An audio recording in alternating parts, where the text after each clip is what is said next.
Hi, my name is Coldbeer. Let's start the story about Dredge. Since I played the demo version a few months ago, I had this urge to play the full game. Last time I enjoyed a demo so much was probably when I played Tony Hawk's Pro Skater 2 more than 20 years ago. I was so impressed by this indie game that I actually very much looked forward to its release, way more than for some AAA games like Diablo 4. So Dredge is a fishing game. And in real life I am terrible at fishing. My last two fishing trips were marked by my own blood because I caught myself, and I had to actually cut out the barbed end of the hook with pliers in order to remove it from my soft, puny body. Long story short, I am the biggest thing I ever caught. That was really funny for my friends, but for me that was as grim as it can get. So the setting of fishing is nothing I actually consider a fun thing. But Dredge is not just a fishing game, it's a fishing game with a twist. After dark it becomes a Lovecraftian fishing game. We will live for eternity in the sea. The world around you is teeming with creatures from the void, and when the night sets in, our worlds collide and cosmic horrors enter our realm.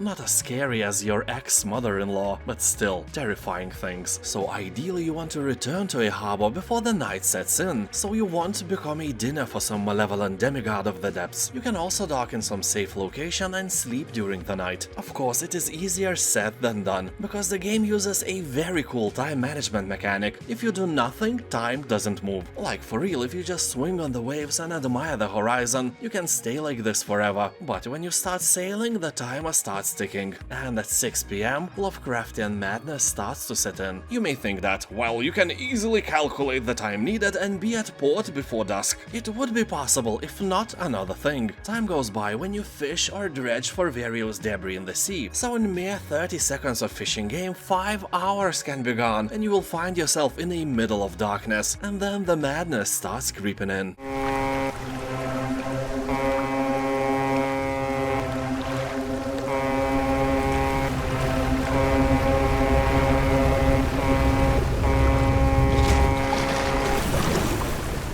Anyway, the game begins in a bit safer zone without the most evil and dangerous things. I will tell you about these later, they are quite impressive, and this area lets you explore a bit, fish around, wave your balls in the morning breeze, gather some intelligence and get used to the setting in general. So I immediately learned that almost every fish has its Lovecraftian version as well. Some creepy abomination that resembles the original just by the shape. To be honest, they can remind you about your ex, although my ex-wife had only Lovecraftian versions of herself and not a single normal one. So here sometimes even two different aberrations of some normal fish are available to catch. I won't lie that catching aberrations is more fun, and every time you see a new one it's a feast for your eyes, not for your stomach, because I doubt that anyone could eat these, except probably cats. Cats eat strangest things. Also, abominations cost more money somehow, so by catching them you are getting richer. If someone asked me to think of some Lovecraftian business model, I don't think that I could do better than this. So you have an encyclopedia with all the fish you can catch, but you can read only about those who have already caught. In this way, one of the final goals of the game, and an achievement as well, is not just to finish the story and do all the quests, but to catch every single different fish as well. Here you'll find more than 120 different species, so developers of the game were not joking around. Hey, Nada, I made 50 species. I think it's enough. You are fired, Alex. No, I can do 20 more. All good. Still fired. What, like 40 more? Fired. So how much? Until your eyes start to bleed, Alex. We're not joking here. Oh yeah, so I quit then. Alex, honey. By fired I meant sacrifice to Dagon. So most aberrations you can catch only at night. You know, like in real life, all the creeps go out after the sun sets in, but I have managed to catch some in the daytime as well. Although, as I have mentioned before, fishing is not the only thing you do here. By sailing around you will stumble on various debris, sunken ships and locations of interest, where you can dredge for various goodies, from wooden planks to golden watches and many other things. In various villages near the shore you can get quests and missions. Most are simple. For example, dude gives you coordinates of some item he wants. Bring me Ball Scratcher 3000. I won't be in your debt, I promise. You sail there, retrieve the stuff and get some money. And there's also a guy who buys all the junk you can find. Well, by junk I mean various jewelry you get by dredging depths. And I call it junk because most of it is cheaper than fish. Disappointed! That is not cool, because fishing spots are all around and jewelry is rare, so you expect to get bigger rewards. Anyway, some quests are way more important than others. For example, one extremely shady guy wants you to find specific relics, and every time you manage to get one, he gives you permanent special powers, like a turbo speed you can use for a short time.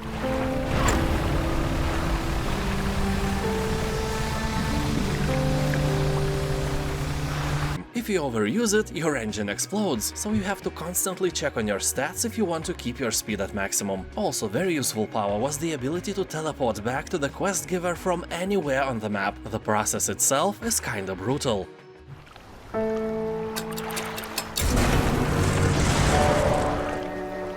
Yeah, I don't know how comfortable I feel watching that. Anyway, these are just a few of the powers, I won't be spoiling you the rest. So retrieving relics and getting more skills was the most rewarding thing, and the most time consuming as well, because you have to sail around the whole map and it's not a very small place. The world of Dredge consists of different biomes with unique features that aren't common in other places. From volcanic lands filled with ancient ruins to the labyrinth of mangroves, from tropical paradise to rugged place of earthquakes. In between these biomes and near them, there are many small islands with various treasures you can find, and sometimes you can find humans as well and help them reach coastal cities. They usually give you something of value or become some useful merchants. So honestly, when you think about it, you can probably take back a banished from community thief, or in the worst case, a child molester, and bring him back to civilization. Well, but he gives you a ring or a necklace in exchange, so all is good in this field. You are a businessman after all, and the core principle of the game itself is simple. You go fishing and then you sell stuff. As I've mentioned, fish are the main source of money, more expensive than gold and jewelry. Something's fishy about this.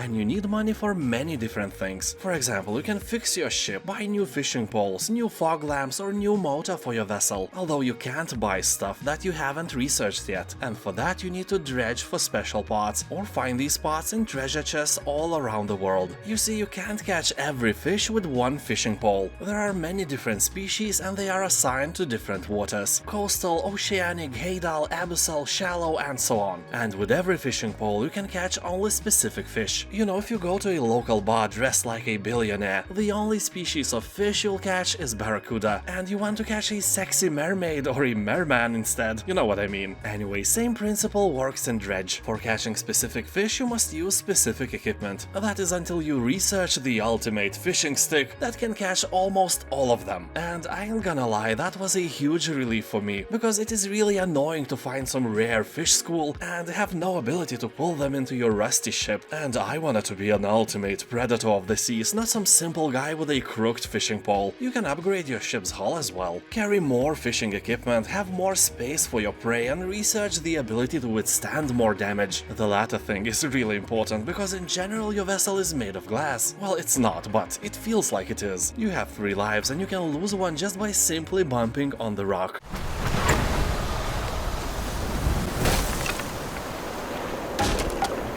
You don't even have to go at full speed or something. A small bump is enough to damage a vessel. You know, if your ship was a sportsman, it would be a football soccer player, where a slightest touch makes him act like he was murdered, and that damage has real consequences. You can lose the fish you just caught, you can lose light or engine all along. That is not fun if you are far away from the nearest safe harbor. Even less fun if the night comes and you with your ruptured engine and no lights are slithering like a snail. Anyway, in every game time comes when you just lose your fear. What's the worst thing that could happen? Will I die? Yeah, probably. So what? I have a save game. And the game saves automatically every time you dock. So here you can lose the progress, but it won't hurt you that much. So instead of being a pussy, I decided to be brave and test the waters at night without seeking a save.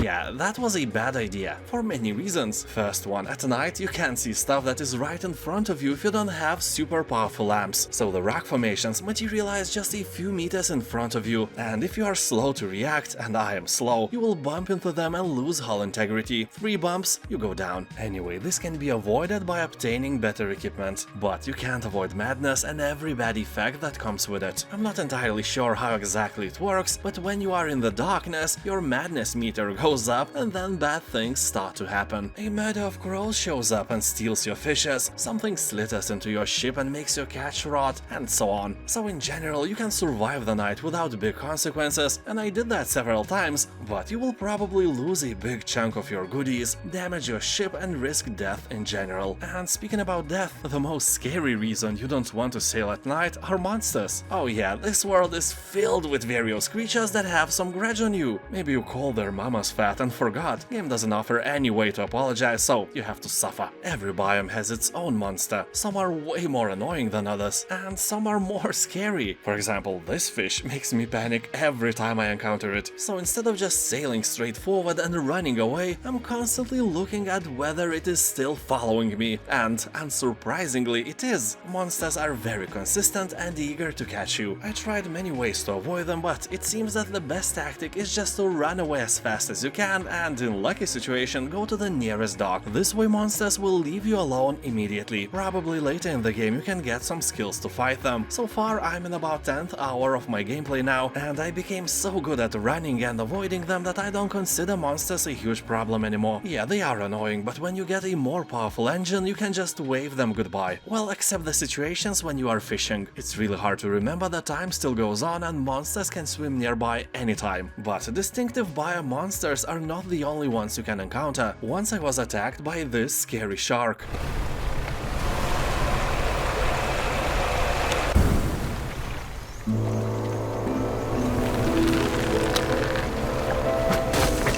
In all my playtime, I saw it only once, and I was lucky enough to be recording at the time. You know, my hard drive is not made of rubber, so I try to film only the most important moments, not the casual day where I just go fishing, then go to port, sell everything and repeat for 10 times in a row. Also, I was especially surprised by one sneaky bastard. I found some wreckage and I was like, yes, a treasure awaits me, and then suddenly this happened.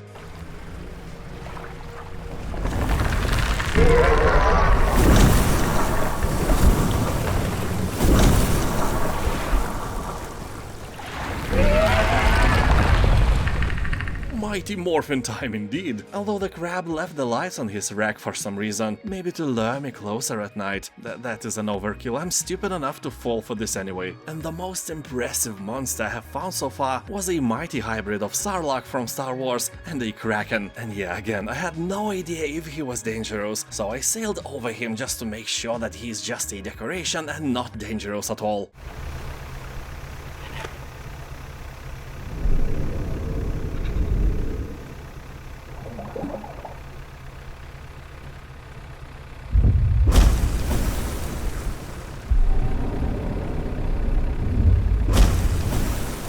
Well, I was wrong, but luckily enough, Kraken failed to crack me up like an oyster and I escaped without a scratch. So Dredge is full of surprises, interesting stories and really engaging gameplay. So far it has overwhelmingly positive reviews on Steam and 4.6 out of 5 score on GOG. As an indie game, it's really worth your time and money. I can easily give it 9 cold beers out of 10 and encourage you to buy it. And the best way to obtain Dredge is to grab the DRM free version on GOG.com. I will put my affiliate link in the description below, and again, I can't recommend this game for you enough. Now subscribe, it is time. Or I will sacrifice you to Dagon. Yeah, thank you for watching, have a nice day and I'll see you next time, bye!